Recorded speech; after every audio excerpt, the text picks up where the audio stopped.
have a PhD in immunology and pharmaceutical sciences, and inflammation is the health word I see butchered more than any other online. Anti-inflammatory smoothies, anti-inflammatory supplements, anti-inflammatory protocols. Eat these 3 foods to fight inflammation. A whole economy runs on the idea that inflammation is a villain you have to stamp out, and that the way to do it is to buy something every month. There is one piece of truth to the threat of inflammation for your health, but it's not quite as simple as it sounds. Here's the problem. Your body requires inflammation to stay alive. So here's what we'll cover today. We will discuss a 10-second check you can run on any health claim for an anti-inflammatory product, a smoothie, a supplement, a $45 tea, to know almost instantly whether it can deliver what it claims. We will cover the short list of things that you can start doing today that really do lower the type of inflammation that you should worry about. After this video, you will not read a supplement label the same way again.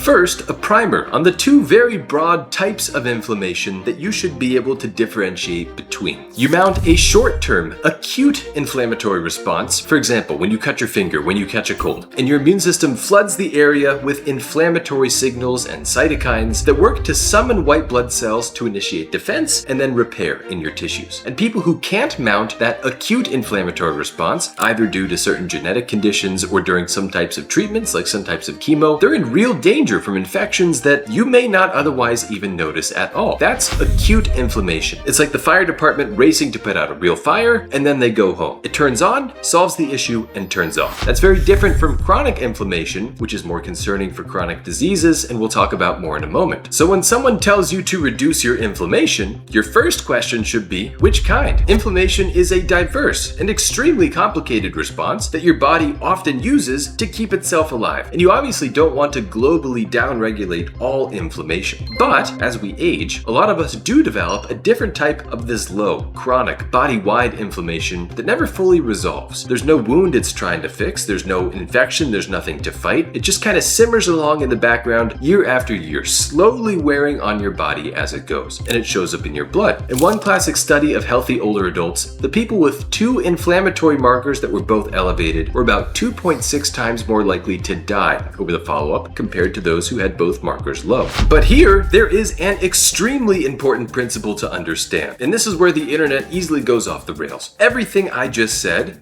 is true, but that's a correlation. An elevated inflammatory marker or set of markers predicting death does nothing to prove that the inflammation is what's doing the killing. It might just be a byproduct of some other real problem. It might be the smoke coming off of the fire where the fire is actually doing the damage. And maybe you're just noticing the smoke from far away. So is there any proof that inflammation itself causes damage? For heart disease, there actually kind of is. Now to show that, you would need to lower inflammation without touching cholesterol, for example, to see if you can reduce risk of heart attacks. A cheap, century-old anti-inflammatory drug called colchicine looked terrific toward that goal in 2 heart trials, cutting cardiac events by 23% and 31%. But then, in 2024, the biggest, most rigorous colchicine trial yet had about 7,000 heart attack patients, found no benefit at all, even though it lowered the inflammatory marker exactly as expected. That's the critical thing to remember. The drug pushed down the inflammatory number wonderfully, and yet the patients did not do any better on the outcome that really mattered. Now that's a hint at what is going to be the most important takeaway from this video, which I'm going to discuss in more detail in a moment. Lowering a number that's tied to inflammation is not the same thing as preventing a disease outcome that you care about. And if the cardiologists running these massive, very rigorous trials still can't agree on whether turning down inflammation helps on its own in the one disease indication where the evidence is strongest right now for inflammation having a direct role, you should be very slow to trust any brand promising that their powder or protocol or whatever will change your life or improve disease outcomes by lowering your inflammation. Okay, that brings us to the 10-second filter that I was talking about earlier, which is useful for any health claim actually, not just for inflammation. When a product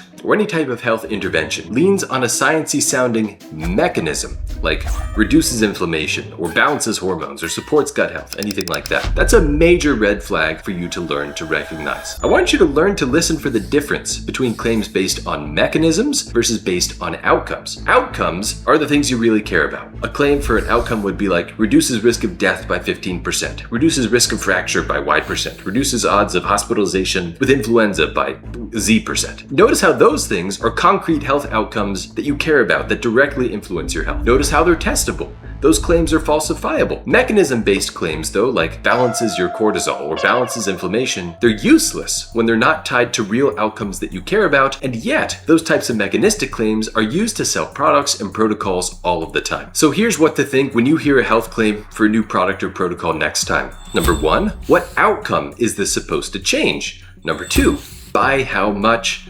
And number 3, how would we know if it didn't work? A claim like XYZ protocol lowers LDL by an average of 30 points in adults with prediabetes, that can be checked. It can fail in clinical data. A claim like balances hormones usually can't. And that's the red flag to learn to recognize. That's the key thing to learn today. So what actually lowers the chronic inflammation that you do want to avoid? Number 1, move your body enough to build some muscle, increase your cardiorespiratory fitness. Number 2, lose visceral fat, which is the deep fat, belly fat around your organs, which is an inflammatory factory of its own. Number 3, eat a mostly whole food, plant, and fiber pattern like the Mediterranean diet. And notice there's a whole pattern of eating you should be doing. I'm not giving you a magical shopping list of 3 key anti-inflammatory ingredients. It's the big picture that matters. Number 4, protect your sleep.